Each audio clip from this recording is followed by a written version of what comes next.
Hey, y'all, come look at this. haddaan dawladdu qaban annagaa qabanayn geedkii timirka aan u fadhiisanayaa wallaahi hal maalin magaala laga saaraya dawladaha marka maanta dhahayo muxuu ahaayay transparency jiro wanaaga jiro horumar maxaan ku raad la gaaray fidnay ka talinayaan aan leenahay dawladaha saas ka shaqeynayo lacagta ay sheegayaan waa mid Soomaaliya oo jidaysa mid Soomaaliya wax u talaysa ma waxaan ka afeefanayaa marka aan taariikhda iyo research ka hadlayno dad gaar ah uma jeedo rashada SSC ee khaatumo dawakadiriinti kacaanka haddii la itaabto caliga ahay jir ahaan qarax qoota yiraahdaan magacaas horta magacaas markii la yiraahdo waa magaca ugu saameynta badan marka kuwa dhahaaya maaragtay cali dhagta u taagan oo hadduu xitaa banooni ciyaar waa arka sawirada la soo geliyey ninkii illa shub ninkii lugla shub ninkii gacan la shub dhaqaaji had ha cariirin ilaa way luglaa waa lagama rabo marka waxaan leenahay kafa war ku joogsada meeshii waxaan leenahay stop خط أحمر هاي أرنتا we never accept that never ever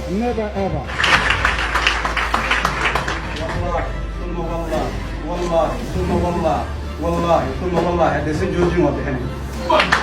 لن نقبل ولن نقبل waxa dadka qaarkiis loola dhaqanayo cidii noola timaado awood ma u leenahay inaan garoonkan ka celno Soomaaliya karno ya Allahumma darajo kasta ha sheegto qaab awoodeed haddaan dareerno waxaan malaynayaa waxaan wadano ma ahan bakoorooyin ma aha soo saas ma aniga dastuurka Soomaaliya waxa ku taal qofka marka la doorto waqtigiisu waa 4 sano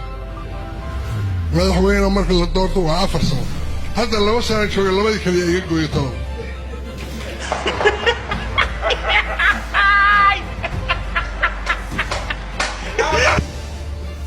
dadka Soomaaliyeed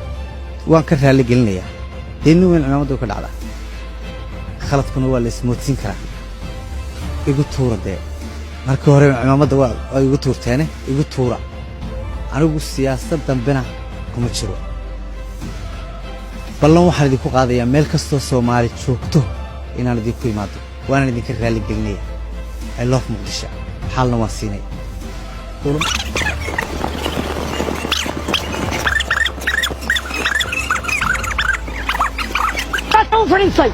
وفريستي فرماته وفريستي فرماته وفريستي كرب كان لقطوه لك عيكري واحد شخصيا أردت أقول يا مروان واي فرماجة إيه أبريل نوع إيه أغسطس نوع إيه لابد من الإنتماك نكو كم بيت كبير أبريل يا نوصل كبير بسنة صارت عبد الكريم أرجع مركز الله أركو وحتى هنين أبو أمس لكنين أبو حكمة بدن سما هذا ما رمت هذا مركز ضوي على عمك بيجو وعبد الكريم صار دينه بالتقاني يصير ضدك كوي قانان وايكل بدرين مركز Kismaayo markaan soo galeynay waxaan wadanay meed iyo dhaawac nin markaa Starbucks fadhiyo kafee cabay oo aan garanaynin waxa lala soo maray iyo waxa jiray inuu maanta ilaa wadanka oo dhan raad baan dib ugu celinaya waa ayaan daro dawlad yar baan ahay kursigaygaasaan haystaa meeshaan doonaan la mari heshiiskaan doonaan soo gelayaa meeshaan doonaan xoolo u doonanaya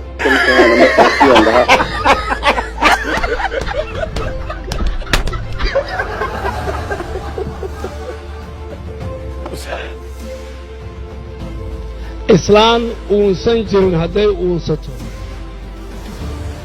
meel ay ka guban jirin ayay ka gubataa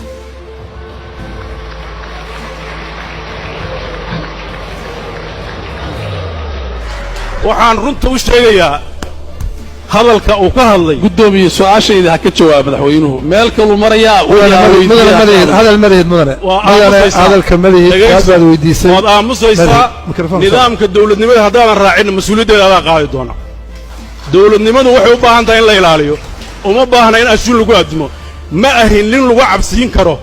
in aan waajibkayga aan garan waayey mana ahin nin loo sheegi karo danta iyo dowga dawladdan ay dooratay inaan ku dhaqdo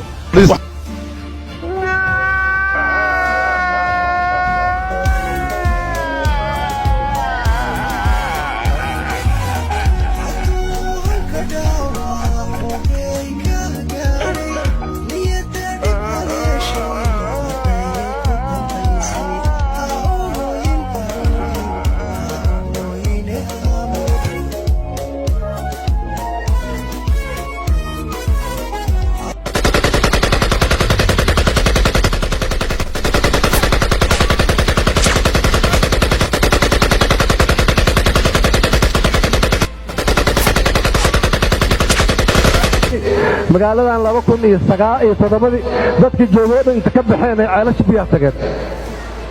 maxaa dhaca ciidamada Itoobiyaana soo galay waxay go'aansadeen inay bixiyaan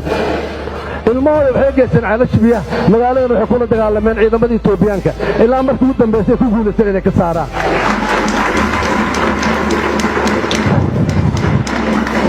waxaan rabaa inaan u sheego madaxweynaha sharafta leh tiimkiisa dadkan weli ceelasha biyaha waa bannaanta waan aadi karaan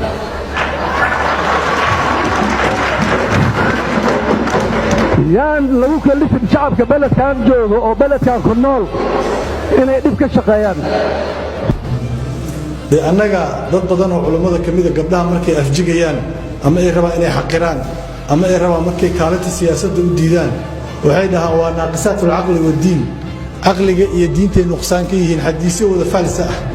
oo meelay ka yimaadeen aysan jirnayn kitaabaha jawaab kala soo baxa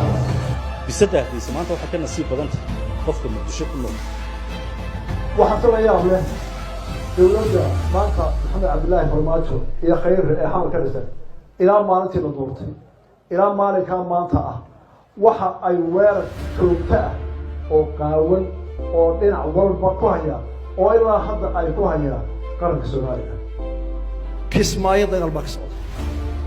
xamar dagaal baa ka socda oo dawladda farmaajo labadii madaxweyne ku xigay maalin walba way xidhaa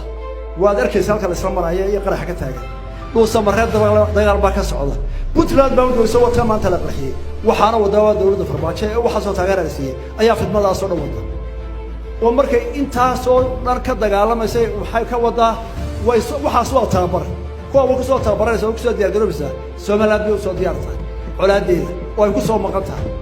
Soomaalilandna waa ku gaamurtay inay cadawga iska celiso diyaar baro waa aragnaa waxa soo wada farmaajo waxaan leeyahay maanta ila meeraysadii muuse way soo dhamaanaysaa ila meeraysadii way soo dhamaanaysaa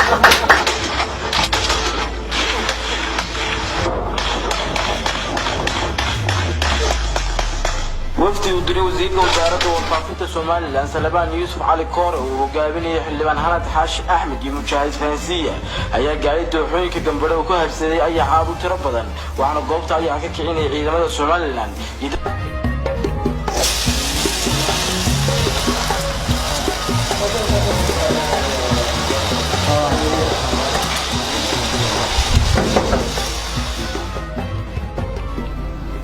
أيوه وحوي عالم ولا مقنع Soomaalida oo baahada mana maanta dambaysan caalamka wala maqnaa marka ayuhu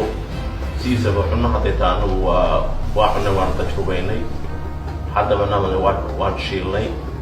sida manaha aad ku arkayseen baraha bulshada marka shiilana waa maxaan ku radaa waa ku qadeynay waan ku quraacnay